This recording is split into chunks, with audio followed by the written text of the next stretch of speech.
This is a Balanced Brain podcast with your hosts, Melanie Nicholson and Sean Clift. Hi, welcome to the Balanced Brain podcast. I'm Melanie Nicholson and my co-presenter is Sean Clift. And we have just recently started this podcast, and I've already done an episode with Sean where I was interviewed by him about my traumatic brain injury, my accident, and the tables have turned today, and now I'm interviewing Sean. So Sean, welcome to this episode. Thank you. Thanks for having me. That's all good. Just to give a bit of background, we actually recorded a podcast 2 years ago. I think Was it 2 years ago? Yes, 2 years ago. Wow. And we were talking specifically about men's well-being at the time. Yep. And we were talking about I've been running workshops and looking at men's health issue with clients. And what came out in that podcast was your own personal story around some of the mental health challenges that you were having at the time. Yep. But that's not where the podcast was meant to go. And I think there was some, we're a little bit surprised about what came out of that. And that didn't ever go to air. I think at that time, it was something that I'm not sure that you were fully wanting to discuss on that podcast. No, probably not. Yeah. In honesty. Yeah. So that has changed. Obviously, we've decided to reinvigorate this new podcast series and with a different mindset around discussing that. So welcome, Sean. Thank you. And can you tell us a bit about what your experience has been with your mental health journey and probably compare it back to 2 years ago when we were kind of discussing it. It wasn't really something that came up then. Yeah. Look, obviously this is a challenge for me because I never thought it had happened to me. Like most people who suffer from depression, I was the last person that me or anyone around me would have thought that I would have suffered from it. So it actually took a long time for me to, number one, even realise that I had a problem. Number two, to get any kind of help or talk about it. Number three, to admit it to anyone. And then to start to really work on it has been a long process. It's been a long journey. At this point in time, to be honest with you, I feel heaps better. Do I feel good? Sometimes more than not. Am I over it? Absolutely not. So it's an ongoing journey. But I just think that now I have a much better understanding of it. I'm not as ashamed of it. So I'm more willing to talk about it. Yeah, great. So can you pinpoint a time over the last couple of years since we did that first podcast where what actually made you realise that, there's something not quite right, or were specific feelings or situations where that came up for you, where you finally had to recognise the elephant in the room, so to speak? Yeah, well, look, I mean, what happened was a series of events, I guess. And, in my life, I've had lots of things that have happened over my life that have been bad, challenges. And there have been difficult times, and there's been periods of times where you're down about things. But in those times, I always sort of thought, I never thought that would last. I always thought, all I need to do is just get things on track. And once I get things on track, I'll be better. And to be honest with you, that's what happened. I've been through redundancies. I've been through a couple of redundancies in my life. At the time, it was a bit of a time where I was down for a little while, but then sort of looked at them as an opportunity to do something new and change and reskill and look at it as a really optimistic way of doing something different. I always liked trying out different things and doing different jobs. I would describe you as an extrovert optimist, and that's how, when I first met you 10 years ago, that's really the energy that you gave to me. And it's interesting because we don't think of people generally with those personalities becoming depressed. So there's Absolutely. Actually, I think that is tougher when you identify as being the positive, outgoing, almost a party guy. I mean, you've been in bands and you've had a varied experience in the hospitality industry. So those things are where you tend to have to be on your game, extroverted. And 10 years ago, 15 years ago, I would have totally agreed with you. Yeah. I was extroverted. I was confident. I was a glass half full kind of guy. I was always looking for the next challenge or the next project or the next opportunity or the next, next experience. And am I that kind of person now?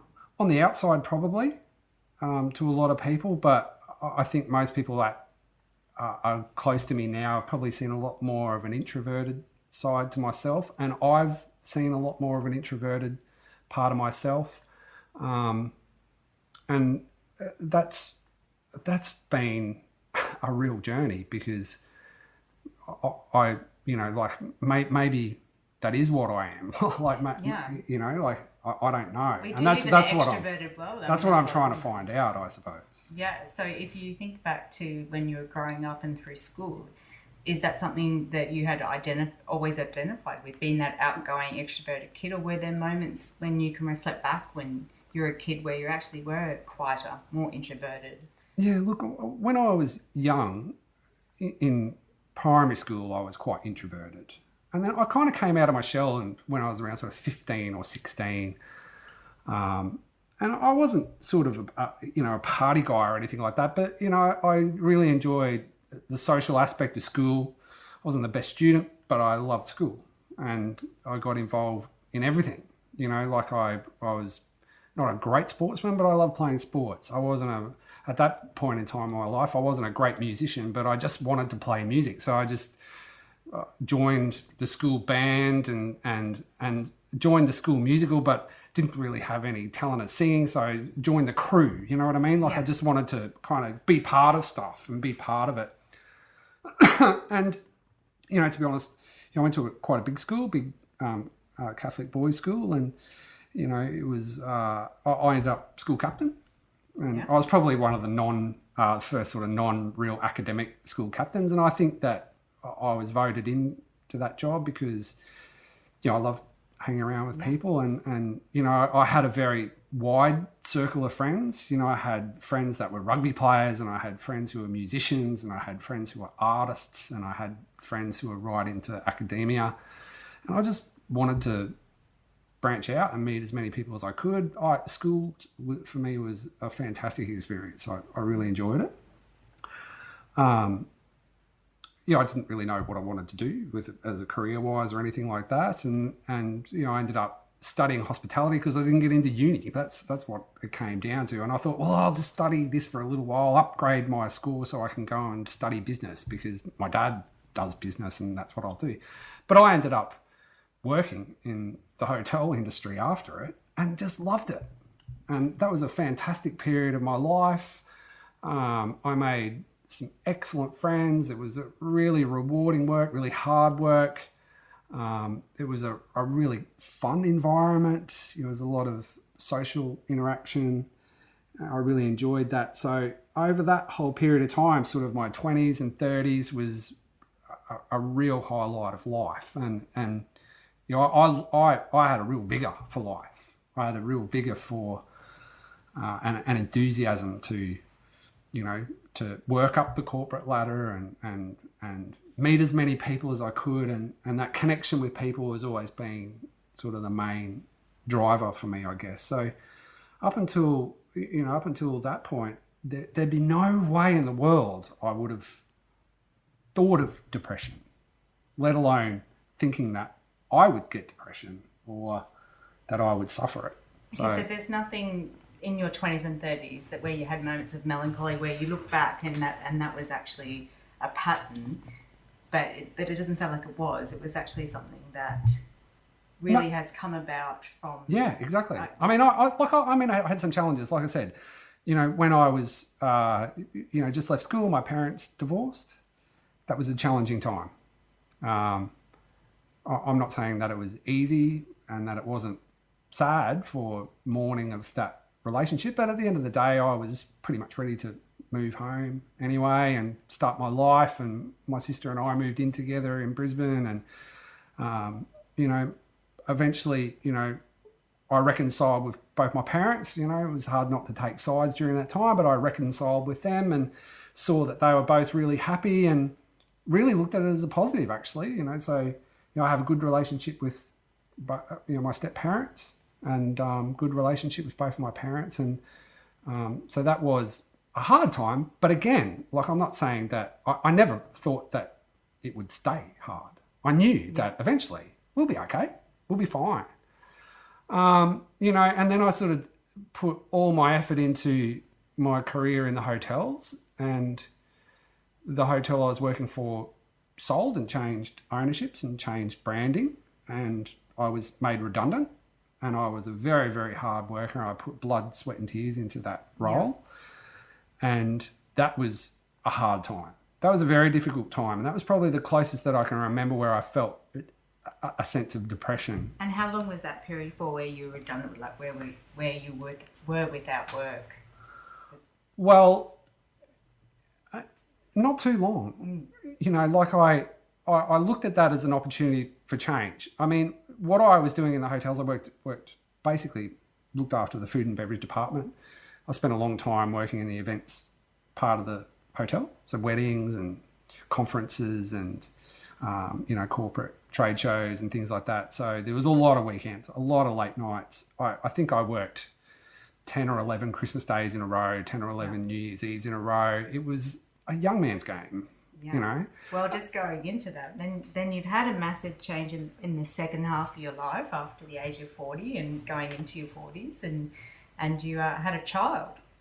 Yeah, that was something that I'd always wanted to do. I always probably thought that I'd be a younger father, but so I'm 45 now and I'll have a 5-year-old in a couple of months. So fatherhood has been an incredible journey for me.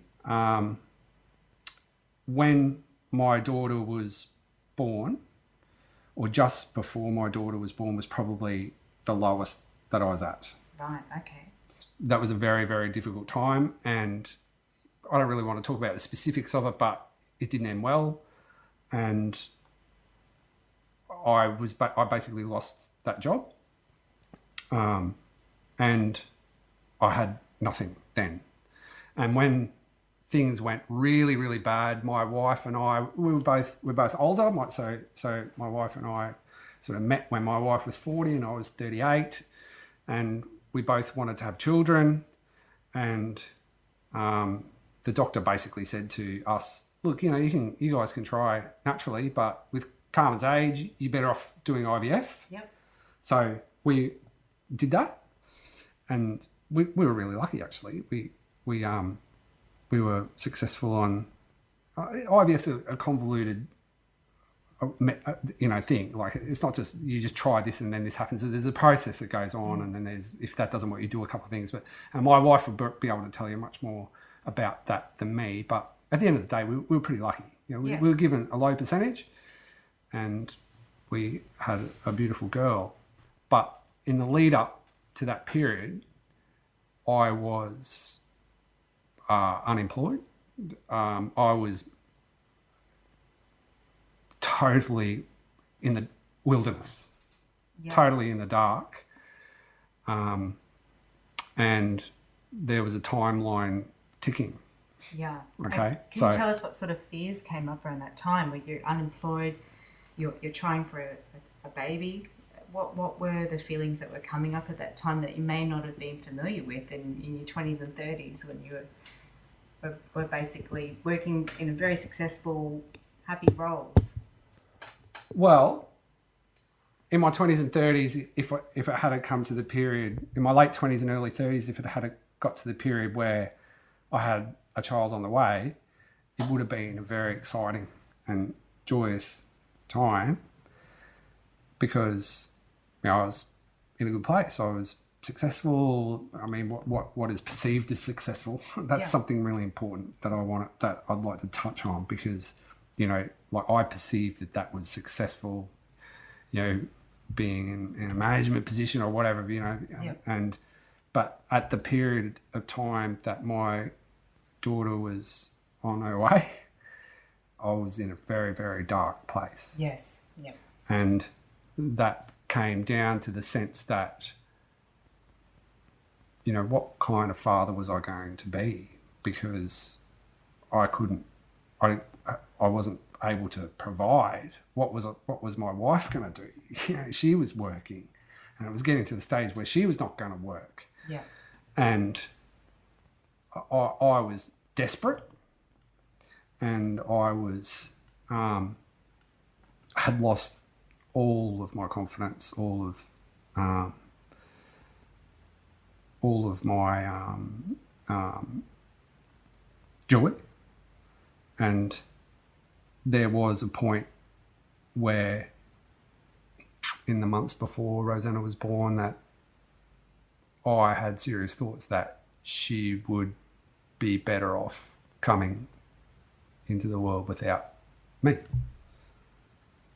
And so that's obviously a really difficult time. Yep. And did you share that feeling or thought with anyone? Not for a while. Not for a long time. My wife knew that I wasn't well. I don't think she really realised how unwell I was, right? And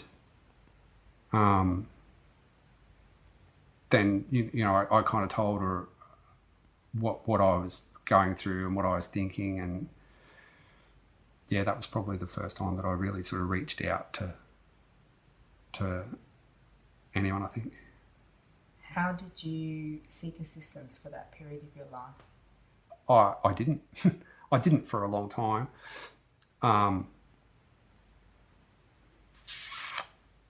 It got to the stage where I was very, very low. I couldn't really function normally at points.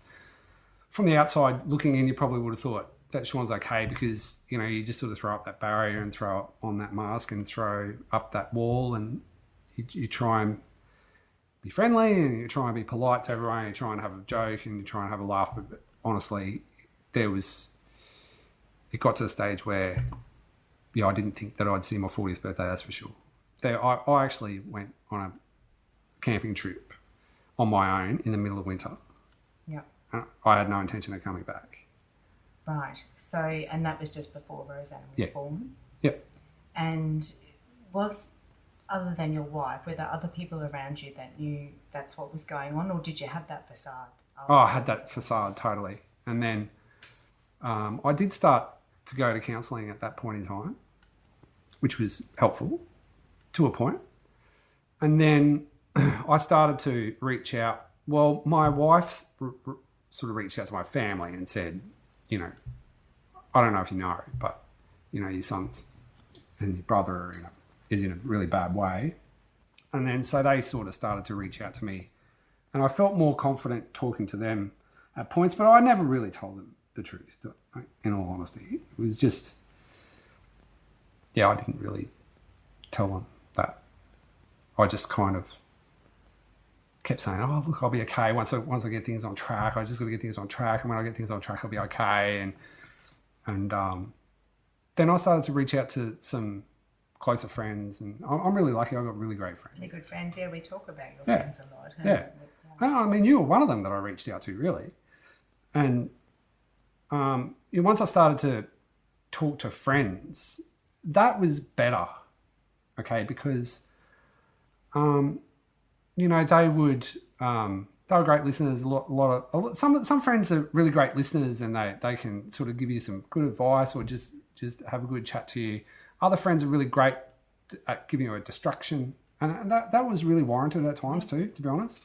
Like, I know that's a big thing that say, oh, males, they can't do anything and they just want to take you for a beer or whatever. But honestly, sometimes you just need that. Yeah, of course, you need that balance between the. Yeah. And that starting to reach out to friends was when that I knew that,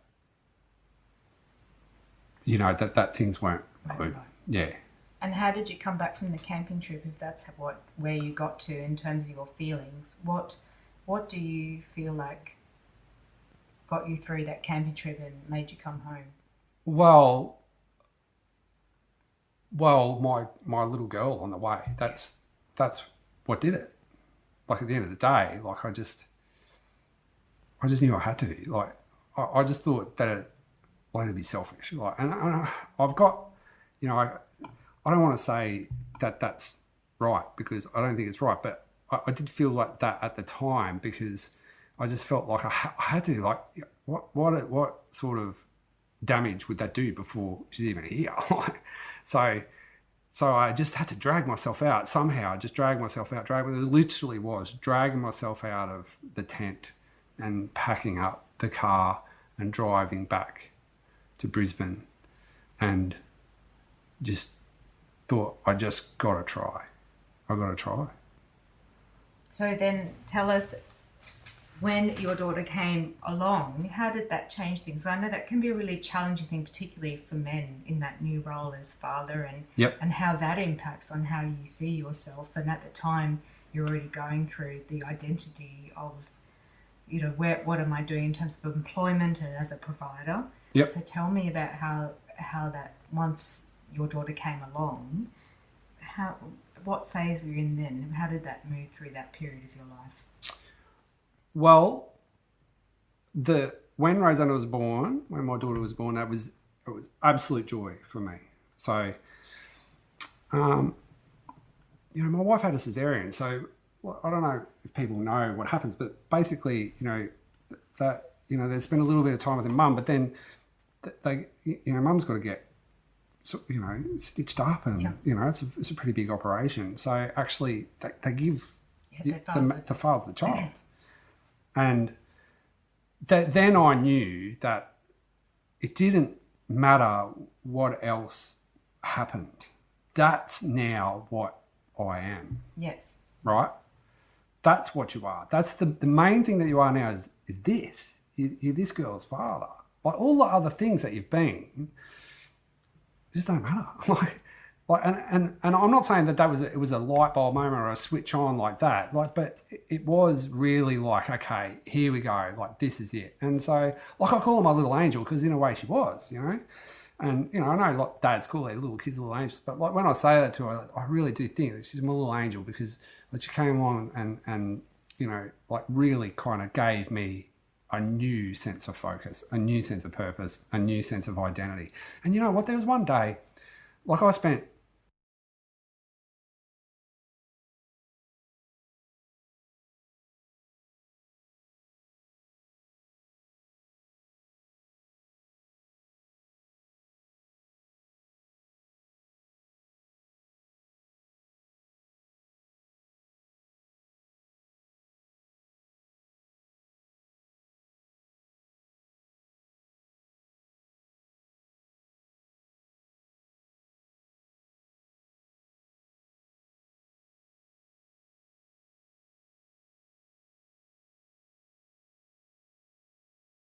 to be honest, I got another job, but I wasn't in a space to be able to work.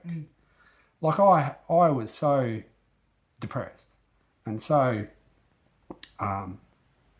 completely scrambled that, like, I found it hard to focus on anything.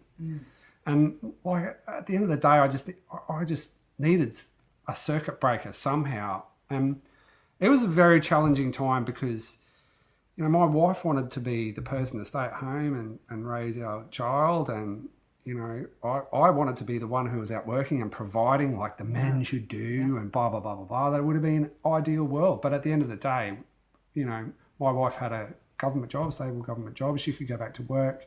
And after the sort of first year of me sort of struggling with some casual work here and some part-time work here and then getting a job and it closing and getting another one, I probably went through sort of 4 or 5 jobs in that 12-month period of the first year of Rosanna's life.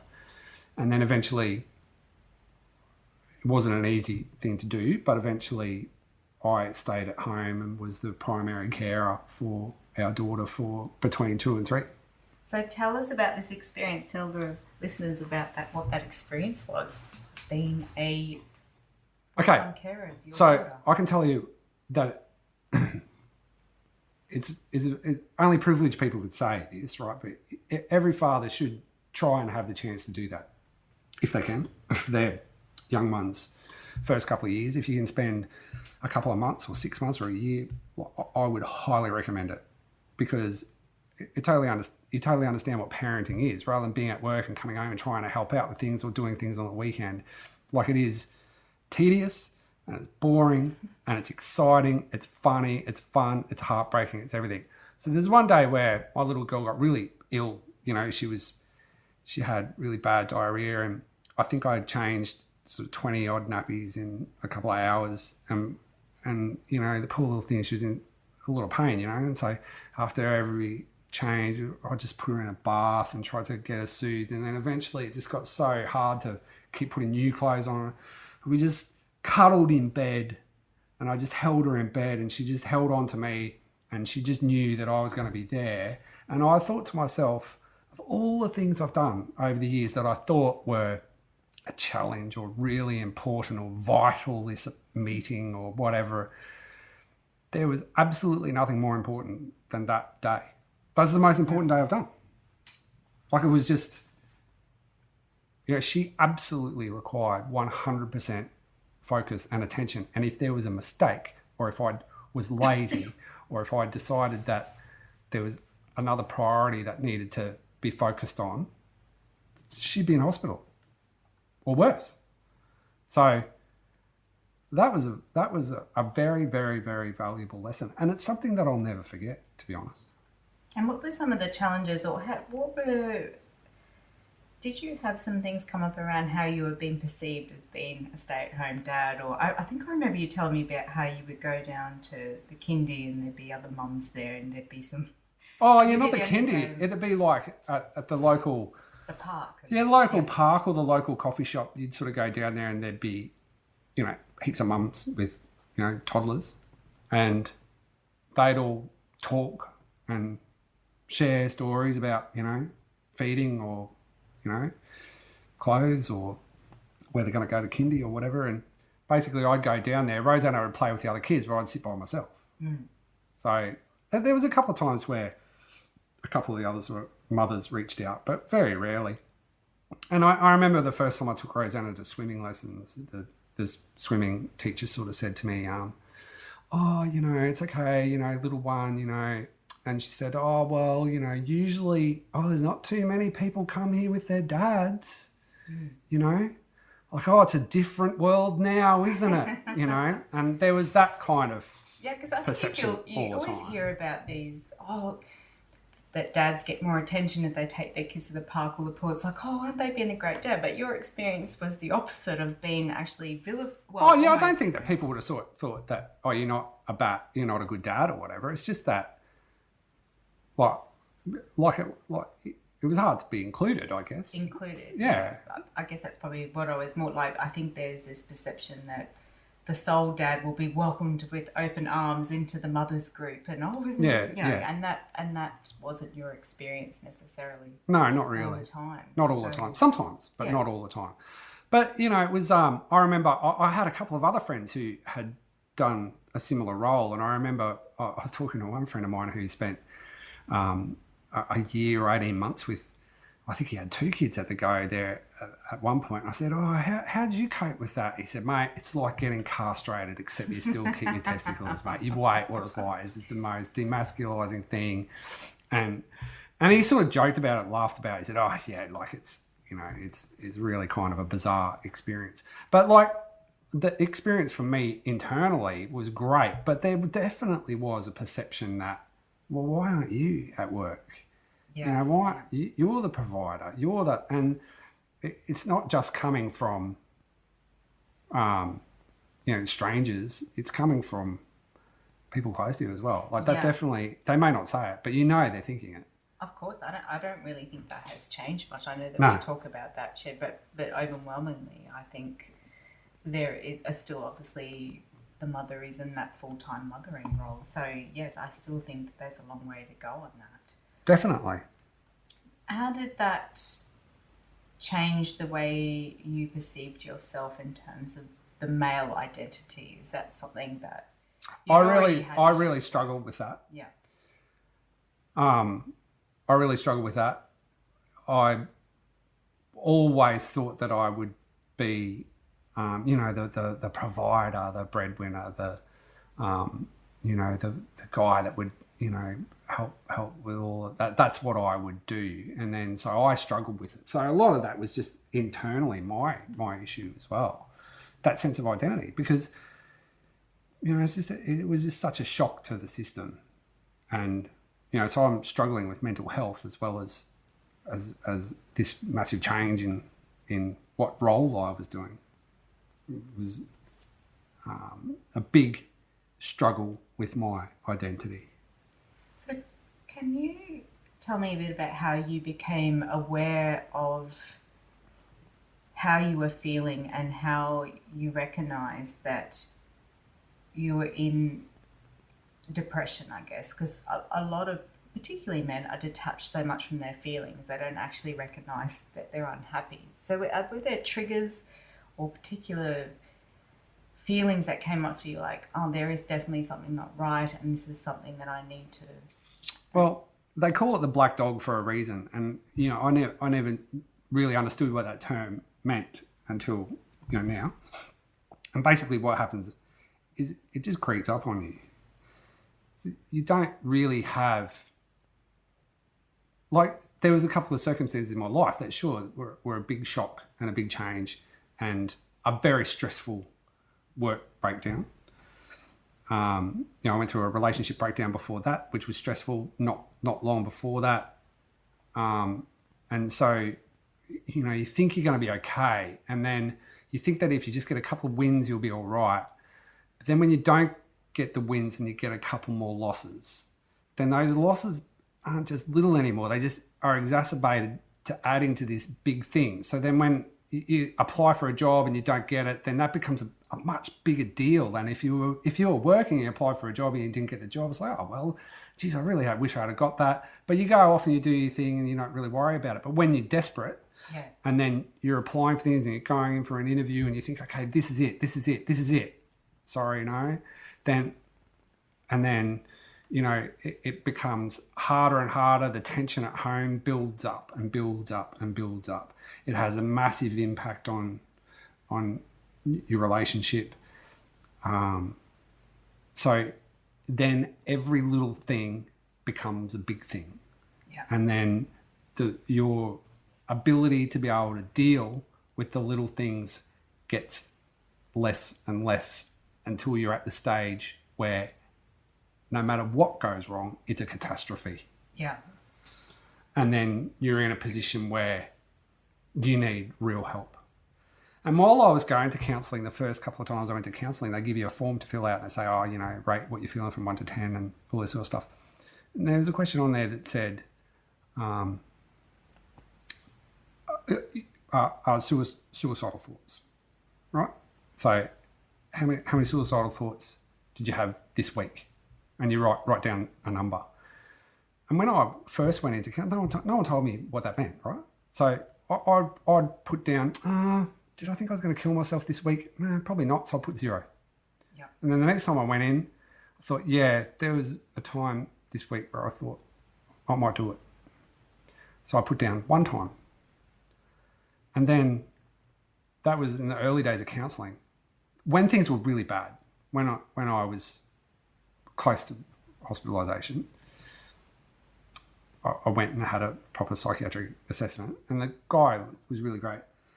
And he went through the questionnaire and he said, okay, so you rate to this between 1 to 10 and blah, blah, blah. And instead of just giving me the form, he went through the form and he filled it out. And then he said, so suicidal thoughts, how many suicidal thoughts have you had this week? And I said, I didn't really think I'd try and kill myself this week. And he goes, oh, no, that's not what that means. And I said, oh, what do you mean? What does it mean? And he said, oh, it just means how often you think about it. And I said, oh, God. And he said, well, do you think about it daily? I said, oh, yeah. Well, is it every day? Yeah, I'd definitely every day. I said, well, how many times a day? I said, I don't know. And I said, I think about it all the time.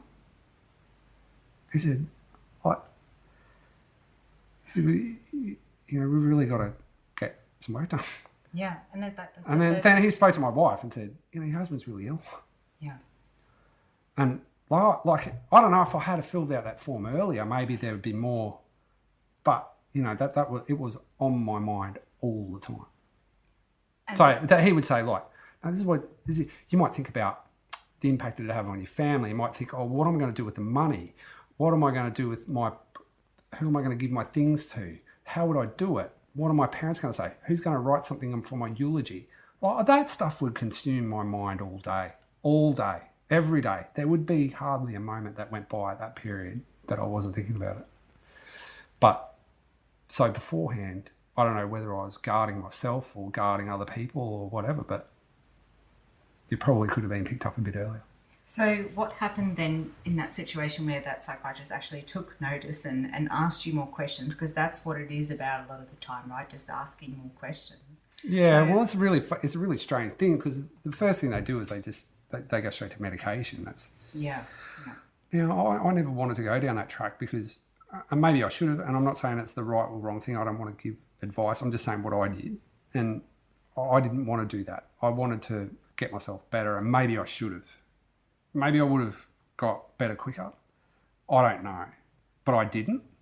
I didn't do that. I refused it. What did you do? Probably a lot of the same. So when I was I didn't medicate. I didn't take prescription medication, but I probably medicated myself quite a lot. Yep.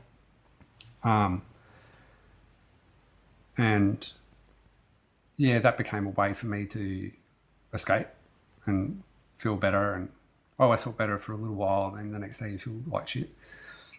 And so, yeah, it was a long time before I started getting, you know, counselling again and really talking things out. So at that time you didn't take after that initial assessment, you didn't go for counselling. That took a while to come to that place where you got again, yeah. I just refused to. I don't want to let it win, but at the same time, it was winning. Yeah, it was beating me. So, what was the resistance to having talking therapy or talking to someone, even after that? I don't know. I found counselling after a while for me. I found it counterintuitive because I just felt like every time I go into counselling, I came out feeling worse. So I just didn't want to feel worse. So I just stopped going. Yeah.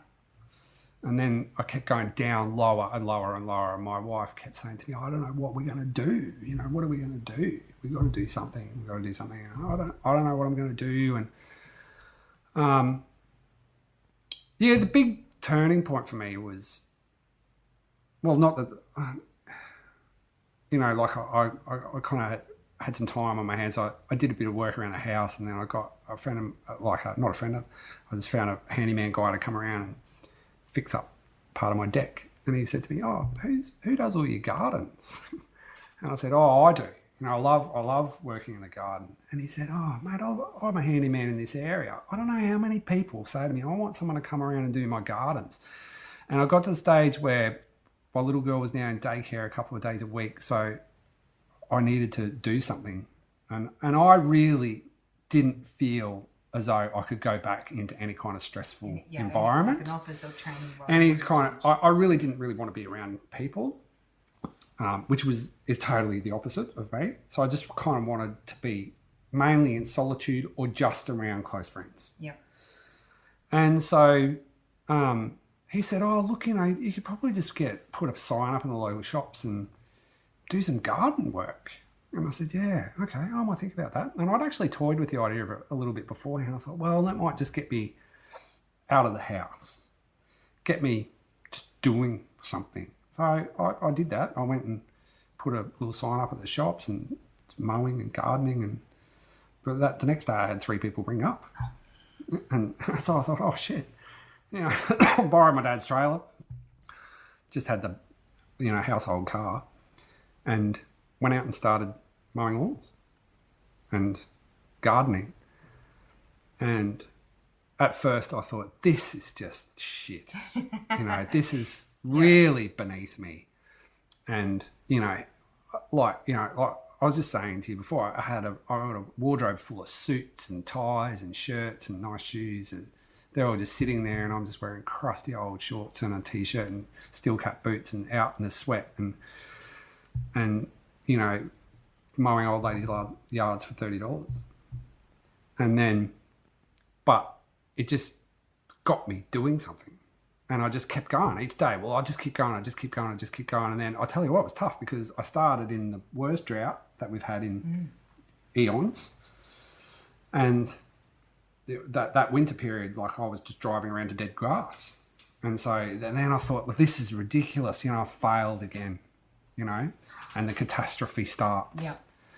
And I don't know what kept me going, whether it was just,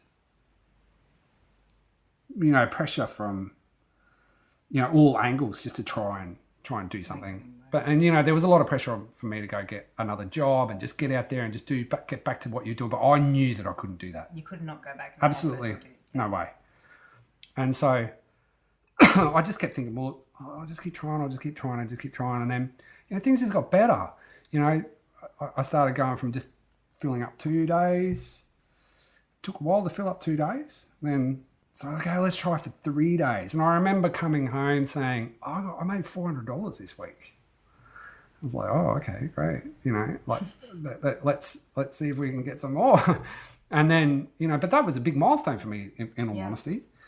And then, then all of a sudden you're trying to build up to, an extra day. And then eventually I started just getting good 3 solid days.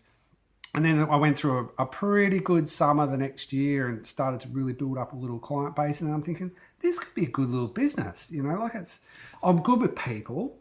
And I had a natural way of getting on a job. If I was quite a job, I always got it, because, I was personable and helpful and, trying to do it. And then, so eventually now it's my full-time job. Like when I say it's my full-time job, it's my full-time, what I make make money from. And, it's a great little business. And it was really only probably 8 or 9 months ago that I was coming into my 3rd winter and I had enough work to not be sort of full-time as such, but like really good, solid 4 days a week and, making some like a decent little wage. And I was looking forward to the summer and I was just thinking to myself, dude, this is a pretty good job. Like it's 25 degrees, it's not a cloud in the sky. Every day is like this. Every morning I wake up, have a coffee, go and prune someone's rose garden. Yeah.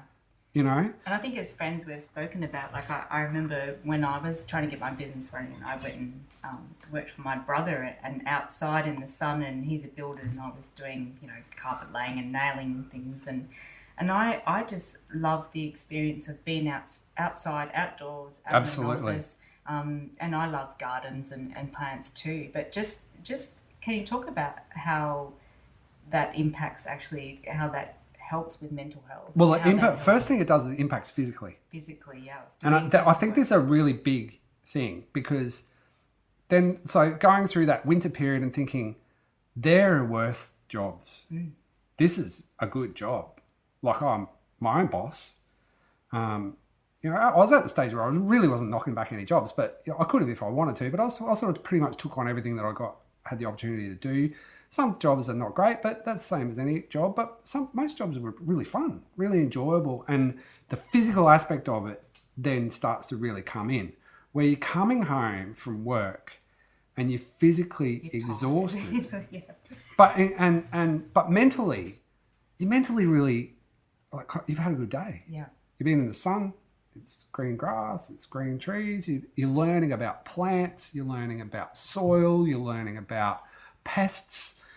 You're meeting some really great people. I've got really good customers, right? And then, some of the most enjoyable people that I work with are elderly. I seem to really connect well with my elderly customers. And then they start to really rely on you, and they start to ring you up, and then you start to talk to their family. And they go, oh, everyone knows who Sean the gardener is because, and then it's like, and then I've had other, family members of elderly customers say, look, Sean, I can't tell you how important it is for you to be here every fortnight for mum, or you're here every week, and mum knows that you're going to be here. And she always says, oh, Sean always helps me move stuff around the house or bring in some shopping or take stuff out of the car or whatever.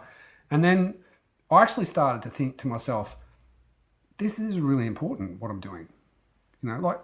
then the attitude started to change.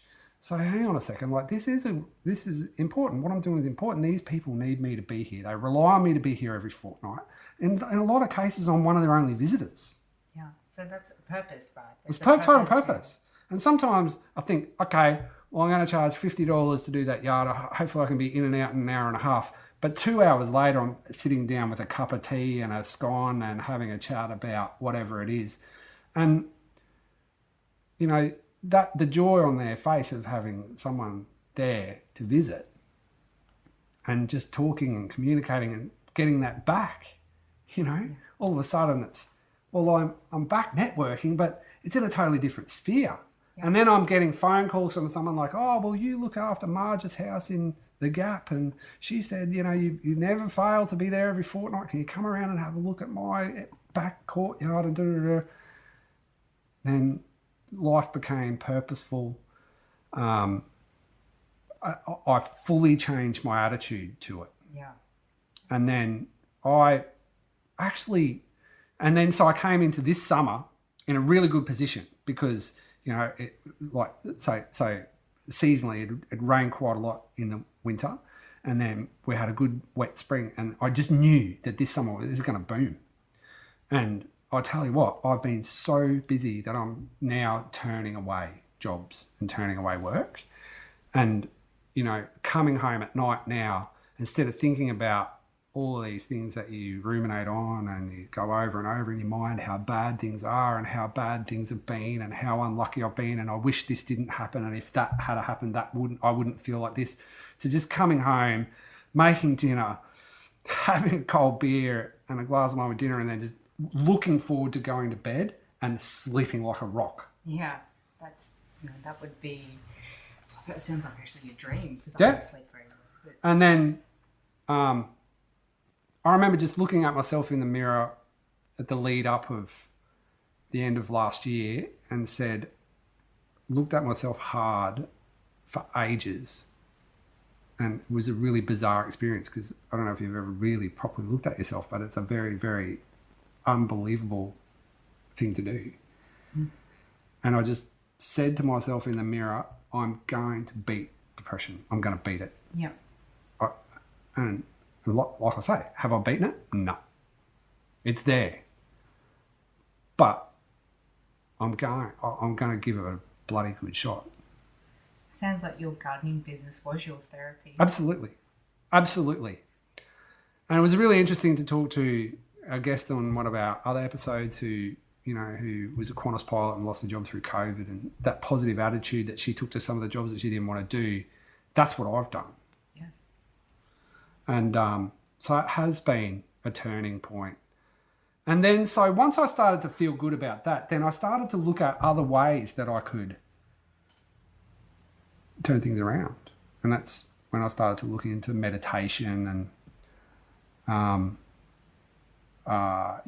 the properly starting to research out the balance of nature and mental health and physical activity and mental health. And, you know, I don't have a gym membership now. There's no way I need a gym membership. I'll probably walk 20 Ks a day without trying. And that's pushing machinery, you know. And so you're coming home, you don't have to go to the gym. Yeah, you don't have to go to the gym. You don't have to worry about that aspect of it. You're constantly exercising all day. You're constantly... And you got back into your music. So, absolutely. That's another big thing. Part of the... And that was one of the things that I lost, through the depression. I mean, I played in a lot of bands, which I still play a lot of music, but I also was heavily involved in music management and, music publicity. And it got to the stage where, you know, I was having some good success with an artist that I managed, Sabrina Laurie. She put out an amazing record called Hush the Mountain, which I was absolutely proud to be involved in. And then when that album came out, you know, it was really, really critically acclaimed, but then it sort of struggled to get the momentum that I think it really deserved. And for me, even though it was a real success and something that anyone would say, that is an incredible record. It got a 4.5-star rating on Rolling Stone and all that sort of stuff. You think 10 years ago, I would have flown off that and driven hard. But as soon as that little bit of success petered off, I thought, here we go again, more failure. I can't have more failure. I can't have it. And so I kind of let it go in a way. And then, again, so there was another piece of my identity gone. A big part of what I did was I was a music manager, an artist manager. And then all of a sudden I don't have that. And that was a real struggle. And then, Sabrina reached out to me, probably 8 or 9 months ago to start to do some work again, because we just had a good break actually from each other. That was great. It was a lot hard 8 years before that. And then I've come back into it now for absolute vigor because I feel good. But at the same time, I'm not just this overly optimistic guy now. Like, I'm a bit more leveled out. I know that there's going to be challenges, and I can start to think about that. Whereas beforehand, I just thought that everything I touched was going to turn to gold. Black and white. Yeah, yeah. White and, yeah. And so that's been very healing for me as well. Music has been a massive part of my life for since I was in my early teens. I still play a lot of music. The guys that I play in bands with have been some of the most supportive people, the best listeners, as well as my close friends that I grew up with in my neighbourhood have been really, really great. But, getting back into that has given me a sense of purpose. And then what that has done then is then all of a sudden you start to look at how your life links up and how things can be really positive. So you think, well, I couldn't really throw myself back into music management with the vigour that I wanted if I was working in some corporate job. Mm. But doing what I'm doing with a gardening business, I can take a call anytime. I can stop and send an email. I can schedule my day if I need to make a meeting. I can listen to music all day. So if I want to listen to new music, or if I want to be listening to ideas, or if I want to be listening to demos that my artists are sending me, if I want to be just getting inspired, I listen to music all day, or I can listen to a podcast on music, but just be thinking about that all the time while I'm going about my work. And then so all of a sudden, then the light bulb clicks. Things can be really great if you just look at things from a different approach. And I think that's a good way to finish up. I really want to thank you for being so open and honest today. Thanks, you ripped your Mel. heart out. Thank you. I would like to finish with, so what do you value most now? Going through these significant life changes, what would you say are your core values now?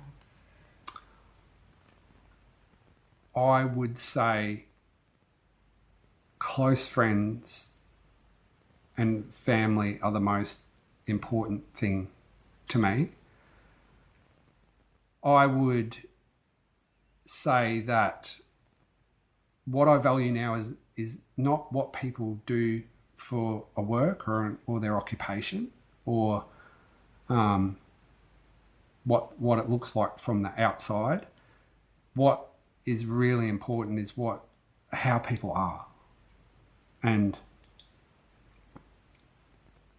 that's when I look at how lucky I am to have some of the people around that I have. Is that some of them are real corporate high flyers and some of them aren't, but it doesn't matter. The people that I love having around are people that are genuine, people that are honest, people that are willing to listen, and people that won't judge. And they're the things that I really value. And I think being healthy is much better than being rich. Yep. Thank you so much, Sean, for today. Thanks, Mel. And we've finished up another episode of The Balanced Brain. And we've got the hardest parts out of both of our stories. Yes. And that's created a platform for people to share. And we've had our first interview. So please, we hope you join us for our other episodes coming up, and hope you have a great day. Thank you. Thanks, Mel. Bye.